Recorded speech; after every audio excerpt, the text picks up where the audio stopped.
بسم اللہ الرحمن الرحیم عن ابی خزامۃ عن ابیہ قال قلت یا رسول اللہ صلی اللہ علیہ وسلم ارأیت رقیا نسترقیہا ودواء نتداوى بها وتقاة نتقیہا هل ترد من قدر اللہ شیئا قال ہی من قدر اللہ رواہ الترمذی۔ حضرت ابو خزامہ رضی اللہ تعالی عنہ اپنے والد سے روایت کرتے ہیں کہ انہوں نے رسول اللہ صلی اللہ علیہ وسلم سے پوچھا، کیا جھاڑ جس کا ہمارے ہاں رواج ہے، دوا دارو اور علاج معالجہ جو ہم کرتے ہیں، اور دشمن کا حملہ ہو جائے تو ڈھال سے اپنا بچاؤ کرتے ہیں، کیا یہ چیزیں اللہ کی مقرر کی ہوئی تقدیر پھیر سکتی ہیں؟ آپ نے فرمایا یہ بھی تو تقدیر ہی کا ایک سلسلہ ہے۔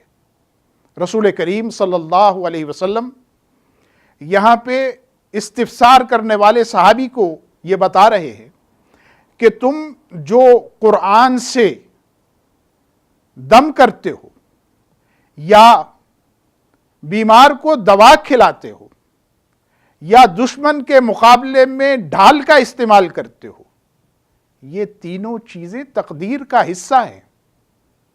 بیمار کا علاج کروانا یہ سنت رسول صلی اللہ علیہ وسلم ہے، اپنے آپ کو دشمن کے حوالے نہ کرنا اور اپنی پروٹیکشن کرنا یہ رسول اللہ صلی اللہ علیہ وسلم کی سنت ہے۔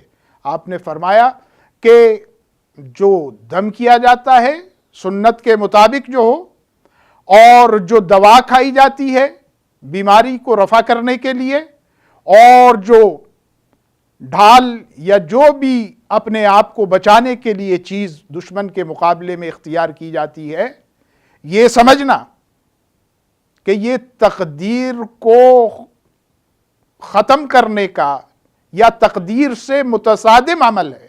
آپ نے فرمایا یہ تقدیر سے متصادم عمل نہیں ہے، بلکہ یہ بھی تقدیر کا حصہ ہے اور اس کو کرنا مطلوب ہے۔ تو اس حدیث مبارکہ میں ہمارے سامنے یہ بات آئی کہ تقدیر جو ہے اس کا مکمل کانسیپٹ آپ نے ہمیں دیا ہے، اور اس مکمل تصور کے اندر ہی ہمارے لیے راحت کے پہلو ہیں۔ آمین وصلی اللہ علی نبینا محمد وعلی آلہ وصحبہ اجمعین۔ اللہم صلی علی سیدنا محمد وعلی آلہ وصحبہ وسلم۔ اللہم صلی علی سیدنا محمد وعلی آلہ وصحبہ وسلم۔